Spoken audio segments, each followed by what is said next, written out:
Everyone, this is Virgo Triad. I'm going to take a few minutes and do a question and answer session here.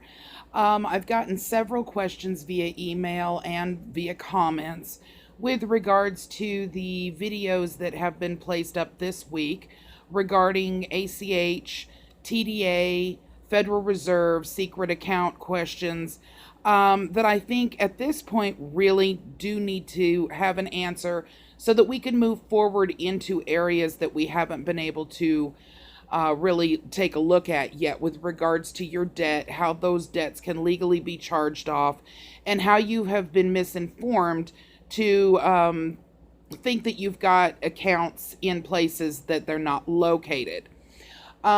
First off, let me get one question out of the way that I have had several requests for, and that is, how much trouble can I get into if I am attempting to follow some of the gurus'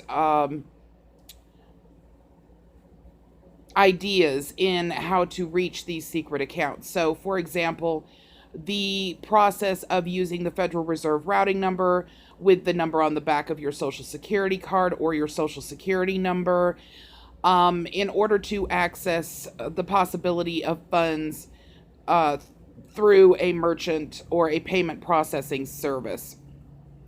The bottom line is here that wire fraud is misunderstood by a lot of people. Wire fraud is what this would fall under, and wire fraud is no joke. Wire fraud has to do with several different avenues.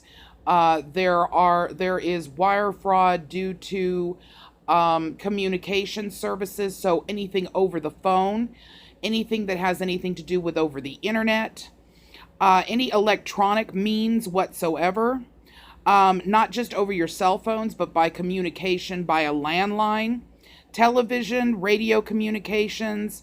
And I'm going to go ahead and read the actual definition of wire fraud and what kind of crimes and sentences can be imposed due to that, which is this quick definition from the Legal Dictionary that you can find online at legaldictionary.com. Wire fraud refers to fraud that is committed through the use of wires or electronic means. Wire fraud may be committed using interstate wires, television or radio communications, or the internet.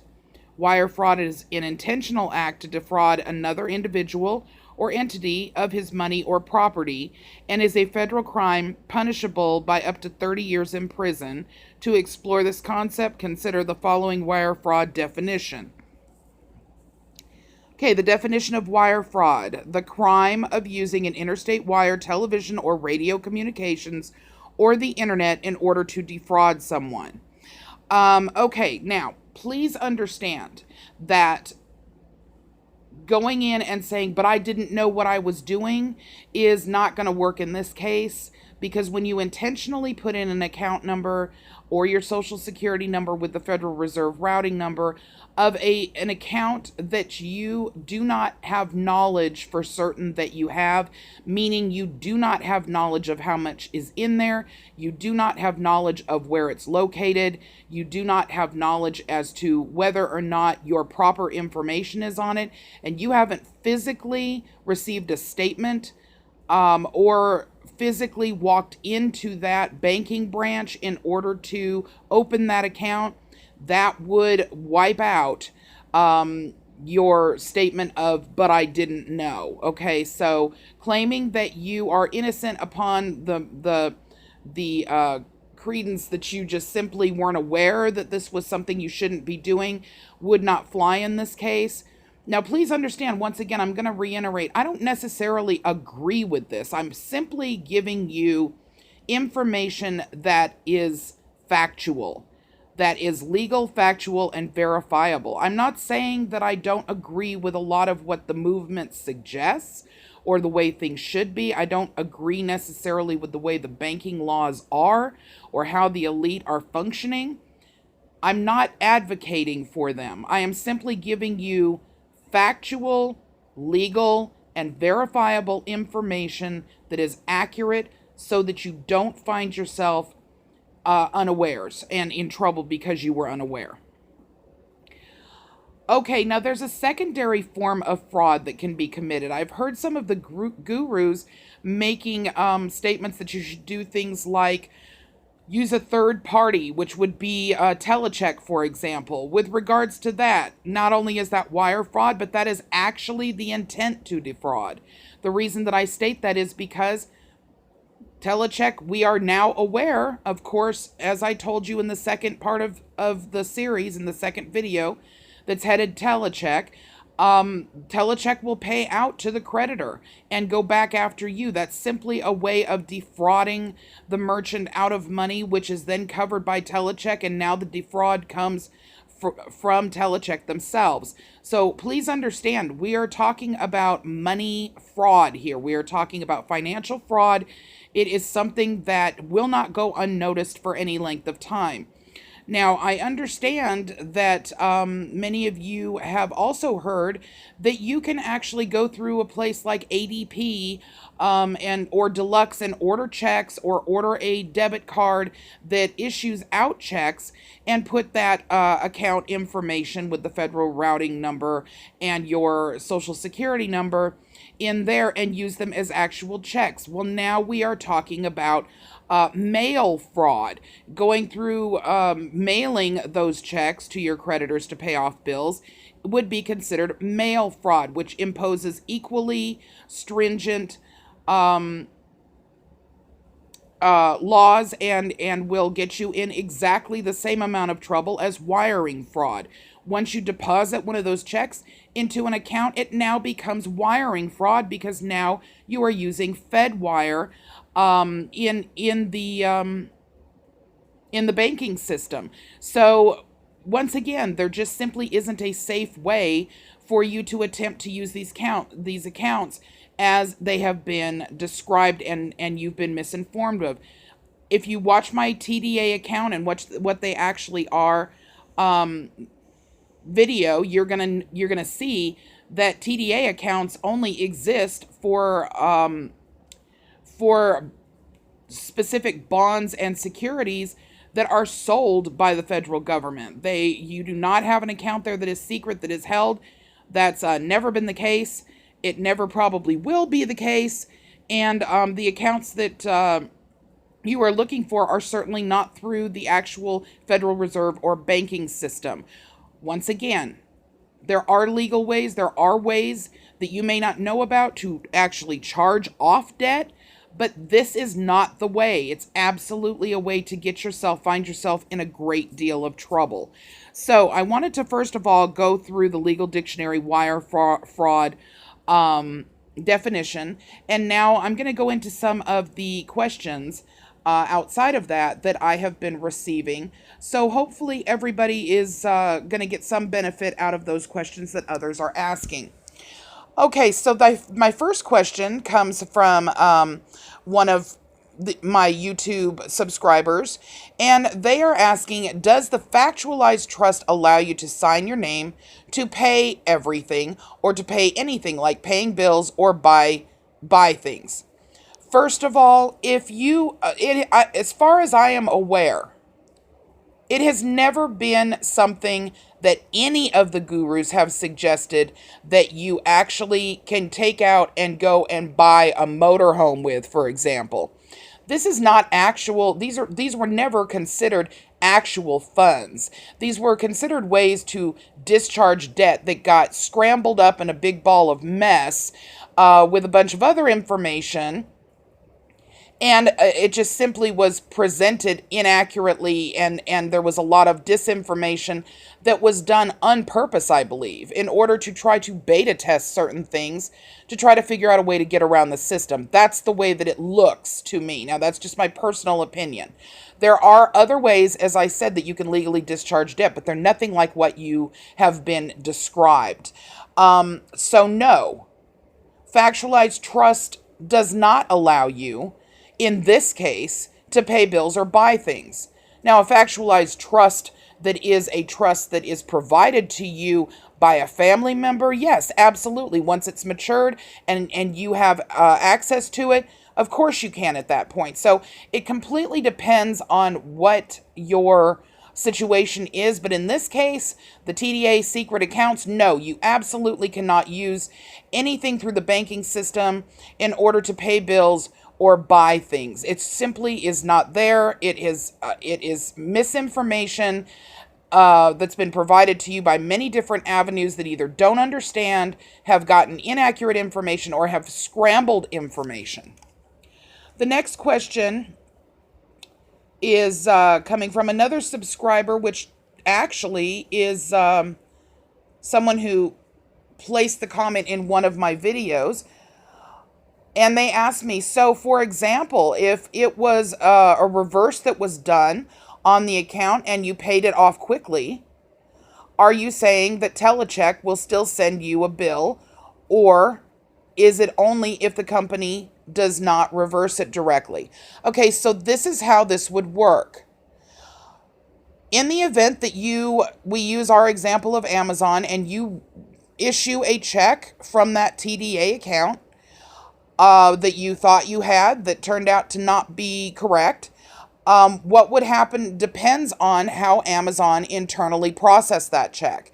If they processed the check through Telecheck and it got reversed, then Amazon is going to throw it over to Telecheck. That's what they've paid them for. That is the service that's being provided. Telecheck will then come back after you and request for payment, and you will be marked as a bad check writer, or that there was a problem with a checking account that you used at one point for the next 5 years. In the event that they did not process it that way because perhaps you had a good check writing history with Amazon, so they didn't feel the need to go to a secondary company in order to verify your capability or your credit history upon writing checks, no, it's going to reverse on Amazon. Amazon's going to come back. They're going to ask you to take care of it. As long as you pay it, that's the end of the story. You're not going to be flagged on Telecheck or any of the other parties. Now, I want you to understand that Amazon doesn't necessarily use Telecheck. Amazon uses a company similar to Telecheck, which is internally working with Amazon at this point, and I believe they're actually working on their own payment processing section that will go in and verify these things. But it works virtually exactly the same way. So as long as it's taken care of, either before it's reversed, you call them and you let them know, or once it's reversed, you immediately take care of it within the time frame that they provide to you, then you're not going to, chances are, have a problem. However, if you do not take care of it, or if it goes to Telecheck, you're going to have a hard time getting that flag off your name. They're very stringent about it, and I've had to deal with them in the past through customers, and actually when I was younger personally, with a check that bounced that I didn't have enough funds in the account. And it took me 3 years of disputing to get the information off of there, and it was only a $20 check. It destroys your check writing privileges. Okay, so the next question from a commenter was basically it's impossible to do this and not be reversed. Yes, it is absolutely 100% impossible to do without being reversed. These accounts are not held within the Federal Reserve banking system or any of the smaller or lesser banks. They simply are not. If you're not using an account that you opened yourself, that you have deposits in yourself, that you have check writing privileges, that you have an agreement with the bank on, they are absolutely going to be reversed, whether it takes 1 day or 60 days, and all of those fees and responsibilities will come back upon you. So no, there is absolutely no way to do this without it being reversed eventually. Okay, next we have, how are the same-day ACH payments going to affect me on September 15th? Okay, now I did a video on this yesterday that I uploaded, and its title is Important Same-Day ACH Payments and How They Affect You as of 9/15/17. So I would appreciate it if you wouldn't mind going back and watching that video one more time. If you still have questions, you're more than welcome to put them in the comments and I will address them individually, but I think that will answer the majority of your questions. Okay, and I'm going to address a few of the comments that were made by a commenter who seemed to want to through the majority of their comments. It appears that they really just wanted to discredit the information that I was providing. So I want to make sure that I address those anyway, because I don't want anybody to think for 1 second that I would go out of my way to give you this information and provide website addresses. This is very simplistic, verifiable information. It just takes a moment to type it into Google and you will absolutely be able to find out that what I'm telling you is 100% factual. It's verifiable from several different sources. It simply is truth. So I'm going to go through a couple of these just because I want to make sure that these are addressed. Sources or actual evidence will make your baseless claims much more substantial, but I see none of either. Okay, number one, my sources are actually online in the website addresses that I have provided. And actual evidence? Evidence of what? Evidence of the fact that these are banking laws? Banking laws are banking laws. You can call any one of your banks. You can look up on any one of your disclosures that are that go along with your checking, savings, money market, CD accounts. There's a multitude of valuable information that you can find online. You can find all of this information in the local library, your local public libraries. I don't need evidence of something that is absolute 100% truth that you can literally walk out the door and find. A lot of this stuff is also common sense. It's just something that either people have not had a chance to look up themselves and it's easier to hear on their way to work, which is why I'm doing it, or it is something that there's confusion, so I'm trying to unravel the confusion. So as far as my claims being baseless, I'm not making any claims. I'm simply letting you know what the regulations are, and that's it. It's fact. It's truth. There's really no way to refute that.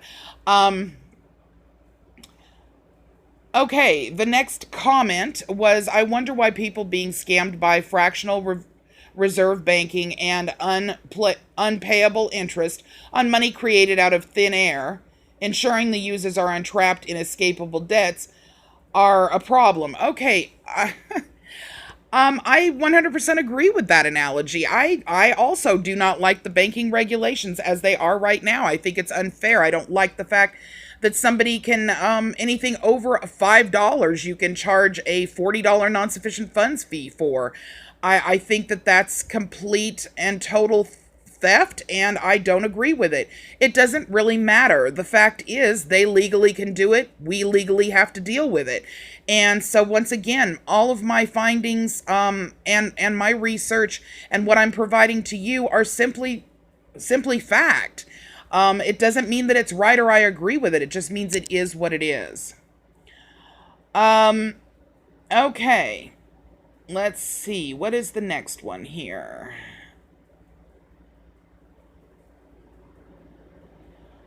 Okay. Payments processed over FedWire are final and irrevocable, or irrevocable, period. Their words, their statement, their problem. Okay, that comment was from Bud Brownsville. But I agree with you that is exactly what FedWire states. However, just because we put period with a bunch of exclamation marks behind it doesn't necessarily mean that is actually stamped in stone. And here's what I mean by that. FedWire is a process that works bank to bank. Bank of America can wire out of one person's account to another bank into someone else's account, and that works. Okay, that is FedWire. No consumer can use FedWire.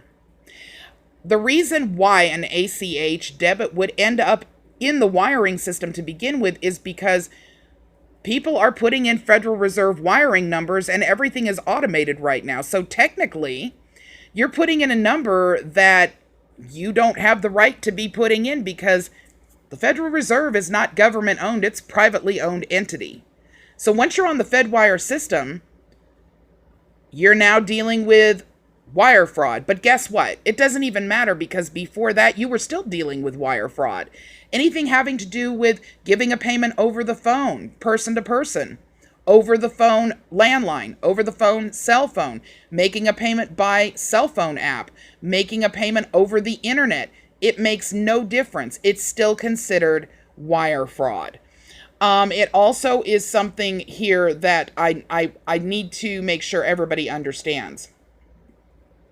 Their words, their statement, their problem very rapidly becomes your problem when you are dealing in a payment that has been processed that you cannot prove is yours.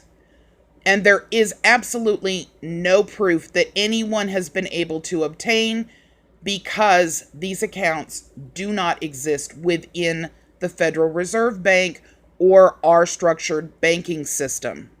Okay? So it's very important that you all understand this. All right, next. Okay, so Truth Seeker asked me, Virgo Triad, I've double paid a balance the credit card company reflects, and then I tell them to return the second one and document in writing, and my balance is zero. Explain that. Okay, I believe I explained this in this possibility in the telecheck video, but I'm going to explain it one more time. Now, I don't know what this person's actual original information is. I don't have any documented information proving that this is really what happened. But in this scenario, I'll use hypothetically. So we're going to say that this person paid Capital One, okay, with their what they thought was a TDA account. And Capital One accepted the payment over the phone. So they received the payment and possibly ended up turning it over to a third-party system to determine whether or not they needed to actually accept the payment by check, or if they needed to go ahead and ask for another form of payment. In the event that they did that and Telecheck approved it, now they have an approval code in which they can go back and collect the payment from Telecheck, so they don't have to worry about it. They can credit the account, no problem. If you double paid it, obviously, and you request that they reverse it, if you have a zero balance, they don't have a problem doing that because it was clearly a mistake in their opinion. However, there's also several other avenues. And once again, this is a hypothetical situation I'm using because I don't know if this commenter actually did do this or whether or not this is just something that's being said. I have no documentation or proof that they've done this. So the other avenue that I can see this happening in is that you double pay it, you ask them to reverse one of them, and the second one has not even hit the portion of going through the Federal Reserve wiring system yet. So, you know, which I've informed you all before, this can take several days or weeks, depending on how many banks come back with an account number that contains all 9 digits of your Social Security number. It can contain other digits. So it doesn't mean it's an exact match. It's going to hit and come back with those numbers. So that's the only way that I can explain that scenario. It's one of those two things. The bottom line is the financial system works the way it does. It does not work differently. What I have informed you of is accurate. You can locate it all over the place. You can contact even the Federal Reserve themselves, and they will explain to you that this is how it works. So, if you are hearing from people that they are getting these things through and that they're not getting reversals, wait, because you will find equal amounts of people who have been attempting to try to do this since July, and all of them have been reversed. They will continue to be reversed, mark my words.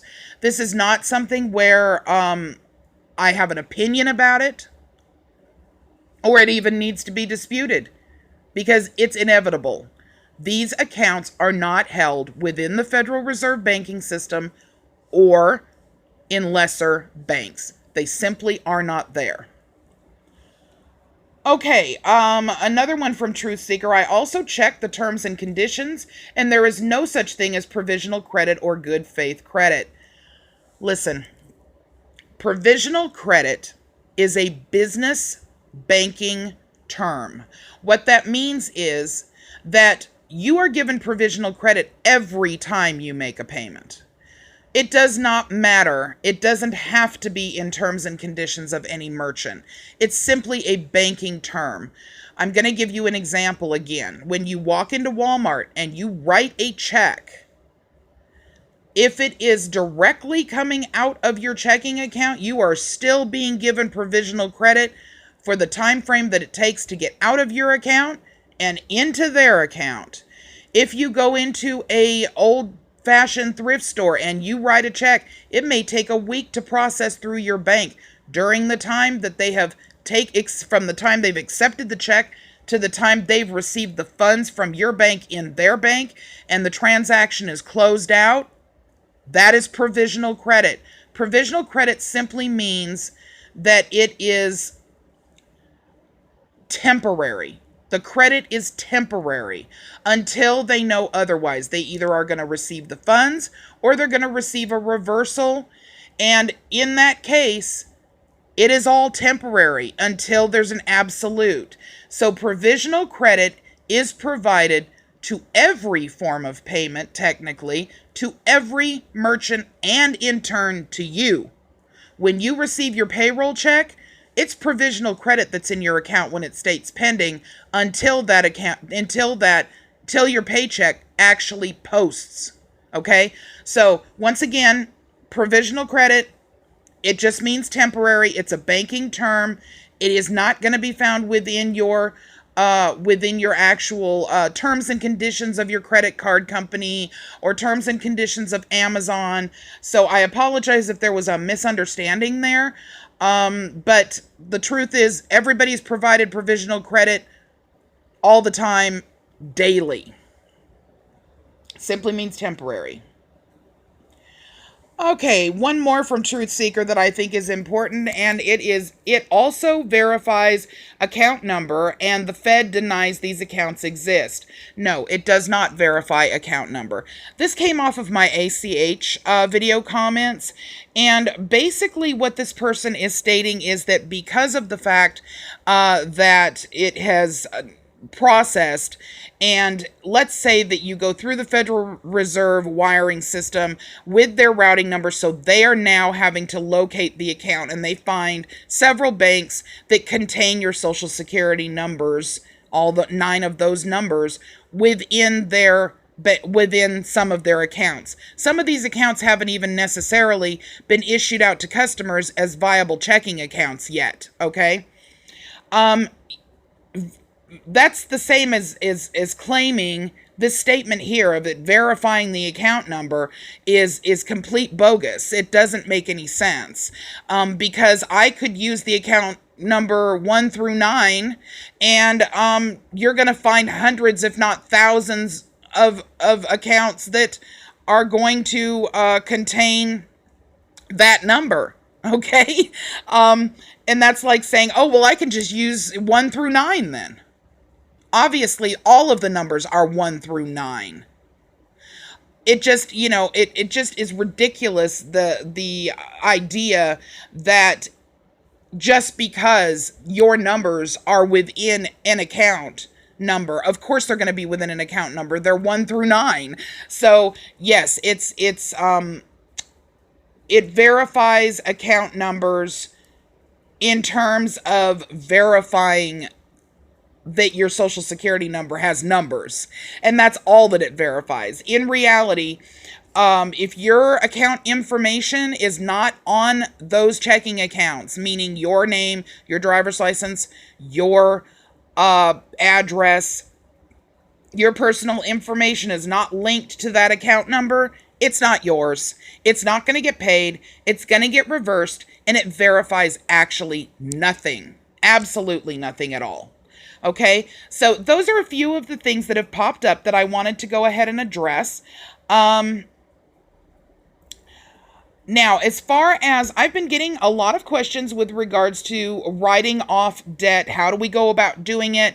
Okay, guys, I need you to understand these basics first, because one of the things that I want to try to avoid is anyone getting in trouble.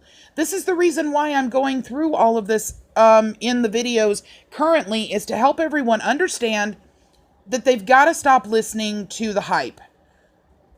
Because when we get into the real serious stuff of how you would go about charging off debt, I'm going to go through it thoroughly, whether it's something that you like or don't like. And believe me, free money is not what charging debt off is about at all.